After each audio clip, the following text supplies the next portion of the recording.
நேத்து நடந்த 63வது ஐபிஎல் மேட்ச்ல மும்பை இந்தியன்ஸும், டெல்லி கேபிட்டல்ஸும் விளையாண்டாங்க. மும்பை இந்தியன்ஸ் இந்த மேட்சை ஜெயிச்சா குவாலிஃபை ஆயிருவாங்க. டிசி வந்து இந்த மேட்சை ஜெயிச்சே ஆகணும், இல்லைனா எலிமினேட் ஆயிருவாங்க அப்படிங்கிற நிலைமையில இருந்தாங்க. மும்பை இந்தியன்ஸ் வந்து இந்த மேட்ச்சில் டாஸை தோற்று ஃபஸ்ட்டு பேட்டிங் ஆட வேண்டிய நிலைமை வந்தது. மும்பையில் 2 நாளாக மழை வந்ததுனால பிச்சு வந்து கவர்ஸு கீழே இருந்ததுனால ரொம்ப டேம்பாக இருந்தது, ரொம்ப ஸ்லோவாக இருந்ததுன்னு சொல்லணும். அதை நல்லா யூஸ் பண்ண டெல்லி கேபிட்டல்ஸ் பவுலர்ஸ் வந்து மும்பை இந்தியன்ஸை லாக் பண்ணாங்க. முக்கியமாக டாப் 3 மும்பை இந்தியன்ஸுக்கு ஸ்ட்ராங்காக இருந்தோம். அந்த 3 பேருமே வந்து நிறையாவே ரன் எடுக்க முடியாமல் தடுமாறினாங்க. Rohit Sharma, Rickelton, Will Jacks எல்லாரும் மலமலன்னு அவுட் ஆனதுக்கப்புறம் திலக் வர்மாவும் சூரியகுமார் யாதவும் ஒரு பார்ட்னர்ஷிப் போட்டாங்க. இவங்க 2 பேருமே வந்து 44 பாலில் 50 ரன் எடுத்தாலும் அதுக்கு அடுத்து பொறுமையாக டீமை விக்கெட்டு விழாமல் பார்த்துக்கிட்டாங்க.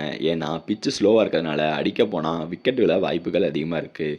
அவங்க டீமோட ஸ்பின்னர்ஸான குல்தீப் யாதவும், விப்ரான் நிகமும் ரொம்பவுமே நல்லா பவுலிங் போட்டாங்க. அவங்கள மும்பை இந்தியன் பேட்டர்ஸ் வந்து ரன்ன பால் கூட ஆடலை.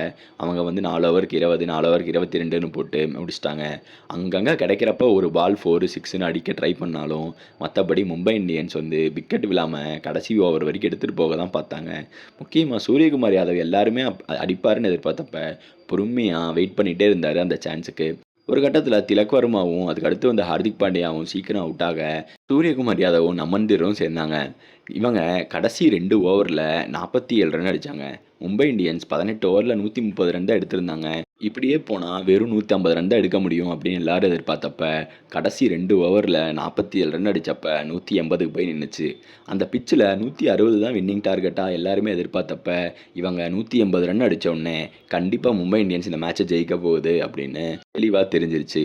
நமன்தீர் வந்து 8 பாலில் 24 ரன்னும், சூர்யா 73 ரன்னும் அடிச்சிருந்தாங்க. இதுக்கடுத்து பேட்டிங் ஆட வந்த டெல்லி கேபிட்டல்ஸ் எடுத்த உடனே ஃபாஃப் டு பிளஸி விக்கெட்டை மிஸ் பண்ணாங்க. ஃபாஃப் அவுட் ஆனதுக்கப்புறம் சரி நம்ம அடித்து ஆடி தான் ஆகணும் அப்படின்னு கேஎல் ராகுல் அடிக்க ஆட ட்ரை பண்ணி அவரும் அவுட் ஆனார். உடனே மும்பை இந்தியன்ஸ் வில் ஜாக்ஸை பவுலிங் போட கொண்டு வந்து அபிஷேக் போரலையும் அவுட் பண்ணாங்க. அதுக்கு அடுத்து மும்பை இந்தியன்ஸ் வந்து ஸ்பின்னர்ஸை கொண்டு வந்து மேட்சை சோக் போட ஆரம்பித்தாங்க. அவங்களோட விப்ராஜ் நிகமும் சமீர் ரிஸ்வியும் என்ன தான் அடிக்க ட்ரை பண்ணாலும் முக்கியமான நேரத்தில் மிச்சல் சாண்ட்னர் கிட்ட அவுட் ஆகிட்டாங்க. மிச்சல் சாண்ட்னர் வந்து ரொம்ப ரொம்ப நல்லா பவுலிங் போட்டார். இந்த பிச்சில் எப்படி பவுலிங் போடணும், எவ்வளோ ஸ்பீடில் பவுலிங் போடணும் அப்படிங்கிறத ரொம்ப நல்லா தெரிஞ்சு வச்சுருந்தார்.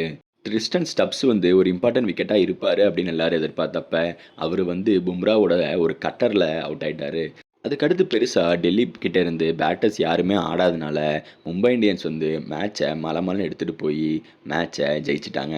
மும்பை இந்தியன்ஸுக்கு வந்து இந்த வெற்றி வந்து ஒரு பெரிய வின்னாக இருக்கும். ஏன்னா 59 ரன் வித்தியாசத்தில் ஜெயிக்கிறது எல்லாமே வந்து ரன் ரேட்டுக்கு ஹெல்ப் பண்ணும்.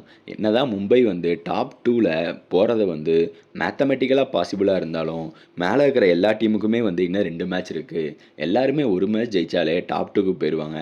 அதனால் மும்பை இந்தியன்ஸ் பொறுத்த வரைக்கும் அவங்க எலிமினேட்டர் தான் விளையாட போகிறாங்க. ஆனால் இதே ஃபார்மில் போனால் மும்பை இந்தியன்ஸை வந்து தடுக்கிறது கஷ்டம் அப்படிங்கிறது வந்து நல்ல விஷயந்தான். ஆனால் மும்பை இந்தியன்ஸ் வந்து சில பிளேயர்ஸை லூஸ் பண்ண போகிறாங்க. அதனால் மும்பை இந்தியன்ஸோட சேஞ்சஸ் வந்து எப்படி இருக்கும், டீம் சேஞ்சஸ் இதே ஃபார்மில் விளையாட முடியுமா அப்படிங்கிறதெல்லாம் பொறுத்திருந்து பார்ப்போம்.